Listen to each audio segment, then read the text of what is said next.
Salut à tous, c'est Camille. Bienvenue sur ma chaîne dédiée à l'économie domestique, au nettoyage et à la propreté de la maison.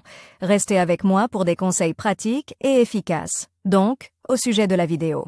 Les temps changent, et la bonne vieille houe est remplacée par un outil plus polyvalent et plus utile pour cultiver le sol. Nous parlons du coupe-rabot Fokin, qui est récemment devenu très populaire parmi les propriétaires de Dacia. D'où vient le Fokin plus Corezé? L'inventeur de la nouvelle houe occupait auparavant un poste de concepteur dans une usine de construction de machines. À la suite d'un infarctus, il n'était plus question pour lui de reprendre son ancien travail. Vladimir Vassilievitch doit quitter la ville et se lancer dans le maraîchage. Au cours de ses travaux, Fokin décide d'améliorer son arsenal d'outils. Le travail dura plusieurs années, jusqu'à ce qu'il dispose d'un coupe-rabot du type de ceux que l'on a l'habitude de voir en vente. La première chose que le retraité a faite a été de faire essayer l'outil à ses voisins. Après avoir reçu des éloges pour le fruit de sa créativité, Fokin a déposé une demande de brevet, et l'outil innovant a rapidement été mis en production. Aujourd'hui, après la mort de l'inventeur, les jardiniers remercient Vladimir Vassilievitch pour son aide dans le domaine du jardinage. Cependant, le plus Cresco de Fokin devra être adapté. Si vous n'acquérez pas de compétences particulières et si vous n'ajustez pas l'équipement à votre taille,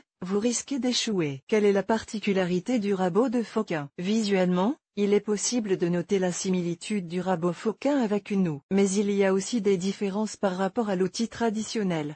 Il est beaucoup plus léger, la surface de travail est incurvée. Il est possible de régler l'angle de la charrue sur la poignée. La présence de 3 tranchants aiguisés. Un rabot est une plaque de métal dont les bords sont affûtés. Pour travailler facilement, les 3 lames doivent être bien affûtées. Il est assez facile de changer la position de la lame par rapport aux manches. Cela est nécessaire lorsque l'on change de type de travail. Entre des mains habiles, l'inventaire se transforme en un outil universel qui remplace la pelle, la houe, la faux et d'autres outils de jardinage. Fonctionnalité du rabot. Comme son nom l'indique, cet outil est conçu pour couper le sol à plat. La partie coupante s'enfonce de 2 à 5 cm dans le sol et arrache ou coupe les mauvaises herbes. Grâce à l'invention de Fokin, il est possible d'ameublir le sol sans retourner la couche. Cela permet de détruire la partie aérienne de la végétation des mauvaises herbes. Les racines, restées dans le sol, se décomposent. En travaillant le sol avec cet outil, il sera possible de préserver la vie des micro-organismes qui augmentent considérablement la fertilité du sol. Le jardinier qui travaille avec un motoculteur plane à pas mal au dos, n'est pas fatigué, car il économise l'effort physique, et accomplit le plan de travail prévu beaucoup plus rapidement. En général, 2 types d'outils sont vendus ensemble, les grands et les petits. Un grand rabot Fokin est utile.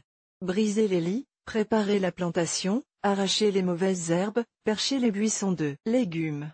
Couper les mauvaises herbes. La petite est pratique pour éclaircir les plantations denses, creuser des sillons dans les plates-bandes. Le plus Corezé de Fokin a la possibilité d'ajuster l'inventaire pour travailler sous la main du droitier et du gaucher. Le grand plus Cresco de Fokin est doté d'un trou spécial. Celui-ci est nécessaire pour régler l'angle d'inclinaison des arêtes de coupe. À cette fin, une fixation spéciale sur la poignée est conçue. Caractéristiques d'assemblage. L'outil est doté d'un manche en bois. Il arrive qu'il ne soit pas inclus dans le set et qu'il faille l'acheter séparément. Le manche n'est pas rond comme une houe. Sa section est plate et ses bords sont arrondis. Avec un tel support, il est beaucoup plus pratique de travailler, en prenant dans vos mains ce qui vous convient le mieux. Vous pouvez désormais oublier les ampoules sur la paume des mains, cette forme élimine leur apparition. L'ensemble avec le rabot comprend des éléments de fixation, boulons, écrou. Le montage s'effectue sans problème, les boulons sont vissés sur la lame plate. Comment travailler avec l'outil? Lorsque vous travaillez avec un rabot Fokin,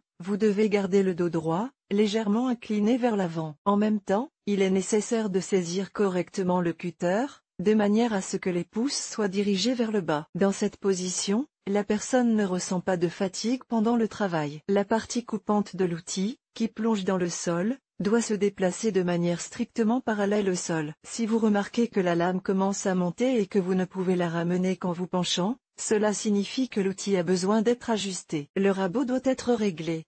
Pour ce faire, à l'aide d'un trou supplémentaire, modifiez l'angle d'inclinaison de la lame par rapport à l'outil de coupe dans le sens de la descente. Si la partie coupante est inclinée vers le bas, l'angle devra être augmenté. Attention!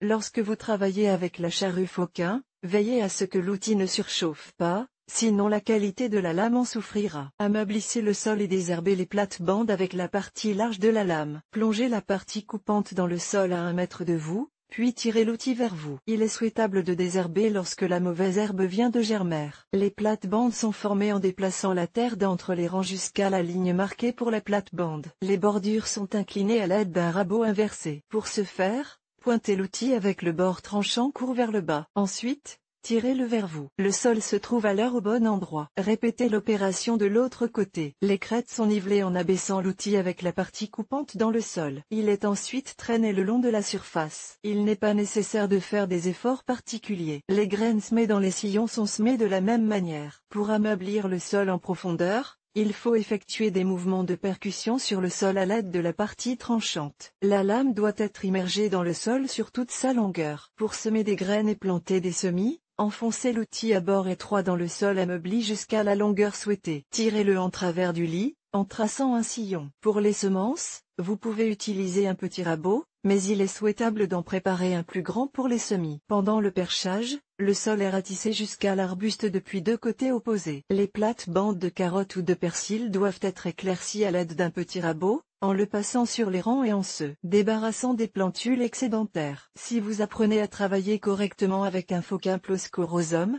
vous obtiendrez une aide pratique dans la maison, et le travail dans le potager deviendra beaucoup plus facile et plus simple.